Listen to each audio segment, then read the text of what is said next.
Let's talk about all the aspects of what's going on right now. We were told we had to go into lockdown 3, remarkably similar to tier 4. Children basically banned from going to school, most of them. Our lives were completely curtailed, banned from meeting with loved ones, household meetings, everything across the country, because we are facing a second wave at same levels of the first pandemic. We are seeing mass death, mass infection, mass hospitalization, and our hospitals are about to be overwhelmed.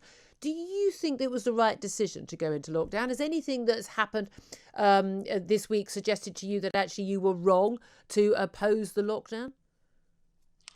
I think on balance, there are lots of reservations about this, to be honest with you, particularly on the schooling side of things, where the children that will suffer most will be those most at risk, those in the poorest households, because school is a really important feature in their lives, for education, but also for the fact that it's a place that they can be provided with support and help. And also at home, many of them live in very restrictive circumstances. It means that home learning, maybe there's not broadband, maybe there aren't enough computers, it's more likely to happen in those households. So my concern about this is with the problem around education. But on balance, given that we have vaccines now and that we have to focus on rolling them out, providing this is reasonably short, then it's not perfect by a long, long way. But I think the key thing is to get on with the rollout of the vaccine and make sure that we turn this whole situation around.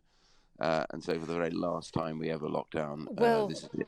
I mean, that's a big proviso, isn't it? I think a lot of people have been, I think, all credit. I mean, Matt Hancock came on this show the morning that the first vaccine, the Pfizer vaccine, went into the arm of Maggie Keenan. And I mean, I have to say, I think everyone here in the talkRADIO office, I think we were all quite emotional. I really think there were quite a lot of, red eyes. It's sort of, wow, we're at the beginning of the end, And I've got a load of group. I clapped Matt Hancock on air. I've been so critical of everything they've got wrong. When they get it right, my God, we need to give them credit. The real concern is, though, that they've had months and months and months and months to prepare. Their plan was to get us out of this with the vaccine, and yet it would appear not much planning went on. We know that pharmacies were not contacted. No major pharmacies they were contacted at all before last weekend, when the media said, well, have you not contacted pharmacies, even though they roll out the flu jab every single year? We know they've had to bring in the military to try and organise things. We know next week we're going to start with these mass centres, but why have they not been ready already? We know that the health secretary turns up at a surgery to celebrate that GPs are getting the vaccine. They didn't even have the vaccine there. Staffing levels, we still don't have the staff. They're still trying to recruit people and train them up to carry out the vaccinations. Isn't this the sort of stuff that should have already been done? Without question, yes. And I wrote a piece for the Telegraph yesterday in which I pointed out that the government has now thrown all its eggs into the basket marked vaccine. So if you're doing that, if the whole reason for the lockdown is to buy you enough time to get the vaccine into arms, then there's no question on earth that those charged with this need to and should have had much of this already in place. And I'm afraid what I wrote about yesterday is that there is a kind of peculiar slow inertia about our bureaucracy. If the one thing COVID has finally tested, I think, to destruction, is the idea that that our bureaucracy, particularly within the health service, is functional. It's not. From PPE through the testing app, through a whole variety of other areas, throughout the whole of this last year, what we have seen is actually the system doesn't work. It doesn't work as it should do. It has seems to have no emergency function. There is no pacing up. And so my concern really is the government, I wrote yesterday, absolutely now need to see this as a military operation. I'm pleased that they brought in 101 Brigade, because that is absolutely required. But also, it's important that they understand now that they can't trust the chains of the civil service reporting structure to get this right. They have to intervene directly now at the very level of surgeries. You're right. One of the biggest things that has really annoyed me dramatically, and most other people, is there are 100,000 doctors and nurses who are retired, who have been volunteering to come back. They have faced a bureaucracy of ridiculous requirements and a very slow process. And many of them have given up. I met a nurse yesterday who said she gave up on it. Yeah. She said she was only going to be paid £11 a day, and all the bureaucracy. She thought at the end, I'm not going to go through all that again. This could all have been done The idea that you get the person in charge, the civil servant in charge, saying that they had looked at that over the last weekend and they were sorting it out this week. It should have been sorted out way before Christmas. And this is the big issue. Nothing seems to be anticipated in the bureaucracy. And ministers, of course, end up catching it, but they're not the ones ultimately running all the detailed structures. So that means they've got to put themselves in that place. And that was my recommendation yesterday. Treat it like a military campaign. Know every day what is happening at every surgery, on every street, in every town in the UK. And if it's not happening, move to change it and move fast. And this is about saving lives. Now, I've faced lots of accusations in recent weeks about being a COVID hoax believer or denier and the like, which is a bit rich for someone who herself has had it and knows people who's died of it. I mean, I think it's a really rather bizarre thing to say. Never believed that. Always known this is serious. Had it myself. Been pretty ill with it myself. Very concerned that my parents and other loved ones who are in their 70s can get this vaccine as soon as possible. Happy to queue up at 4 a.m. in a car park for them to get it, no doubt at all about it. And I think pretty much everybody else does feel the same way about their more elderly relatives who are most at risk.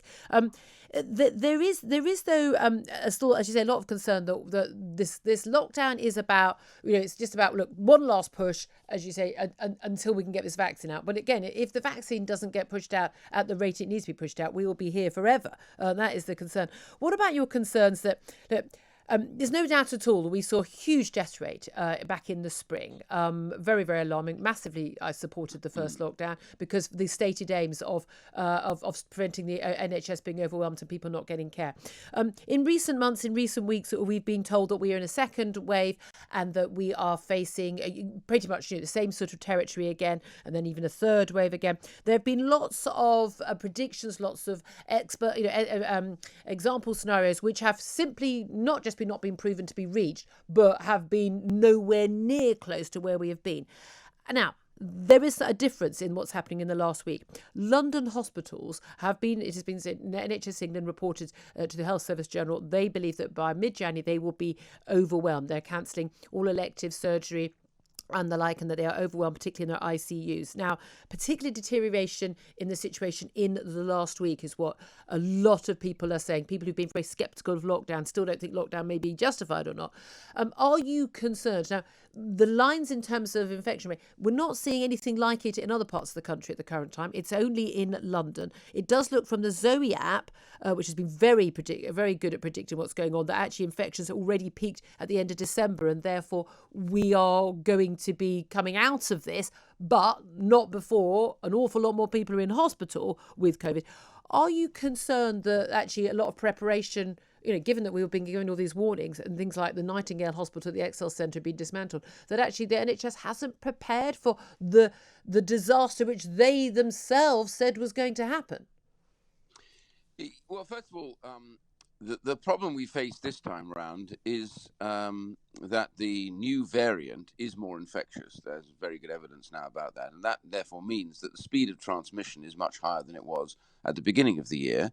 And that puts particular pressure on hospitals because even though it is not, and there is no evidence that it is any deadlier, the mortality rates that evidence has not yet been presented. That is clear. Yeah. Well, but most epidemiologists are saying there is no evidence yet of any greater mortality. It's just that the numbers going into hospital is greater because more are being infected, and therefore within that subset you will see more who are badly affected. What is, however, more positive is that ICUs and the health service generally has now 3 very strong antiviral drugs, which are capable of reducing mortality, which they have done, and they're also capable of reducing the time spent in the hospital. So there are positives here, and the scientists have done very well to get those antivirals going. But again, I come back to my original point, which is we are looking now at what happened about 2 weeks ago. Yeah. That is to say that that you get this result now is like a bow wave. It's 2 weeks in delay, and there is evidence, they were saying, just beginnings of evidence in Kent, which is where it all started, that there's a beginning of a flattening out. So let's hope that is the case. But the key thing here is I cannot stress enough that the government, quite rightly, my government has said that they will have delivered to all the at-risk groups, something in the order of 13.5 million people, the jab by the middle of February. That is not a guidance note. That is an absolute. The government has said that. The officials should have been planning this properly before. Things like, doctors and nurses who want to come back on board should not be facing the sort of ludicrous nonsense that they were facing. It's taken until yesterday for that ridiculous process to be stopped. Why did it take so long? Yet again, we need to anticipate the problems and get ahead of them, not just anticipated by locking down. So this vaccine, if it's going to be our salvation, and I pray and hope that that is the case, then it needs to be delivered within that timescale, which means 2 million a week. By next week will be vaccinated. If there's any delay, that starts to rise to 3 million a week. This is all feasible, but they should have been moving heaven and earth already by now. I'm pleased that we have a minister in charge of that finally directly, but he's got a lot of work on his hands. Nadeem, I know him very well. It's a real tough struggle. Okay. There is too much inertia and a failure to plan in the bowels of the bureaucracy and the NHS. That has to change. Thank God the military are in, because this is a war we're fighting, and let's treat it like one.